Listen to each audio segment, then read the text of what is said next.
আমাদের মৌলানা মুতালেব হোসেন সালিহি আমার বন্ধু, মৌলানার ওর মেয়ে বাচ্চা হয়েছিল 1 মাস 1.5 মাস 1 মাস হয়েছে মনে হয়। এই গত 3 দিন আগে এই বাচ্চা অসুস্থ ছিল, 1 মাসের বাচ্চা, 1 মাস। ঢাকা নিছে মোহাম্মদপুর শ্যামলী বড় হসপিটালে ভর্তি করাইছে।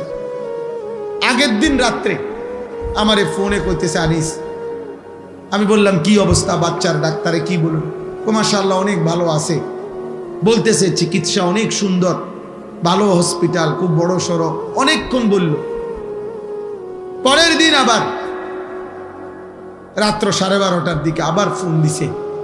ফোন রিসিভ করছি আর দেখি ও কাঁদতেছে। আরে কি হইল রে, কাঁদোস কেন?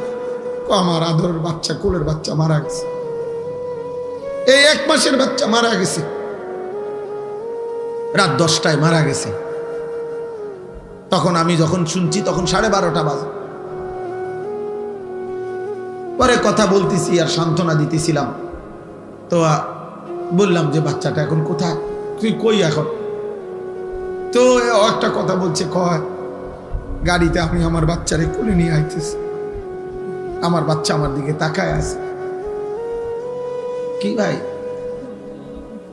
1 মাসের বাচ্চা, এক বাবা মনে করেন সেই ঢাকা থেকে লাকসাম পর্যন্ত এই 5-6 ঘন্টা রাস্তা, ছোট্ট মাসুম বাচ্চা মৃত, যে বাবা কোলে করে নিয়ে আসছে, তার কলিজাটা তখন কেমন লাগছে?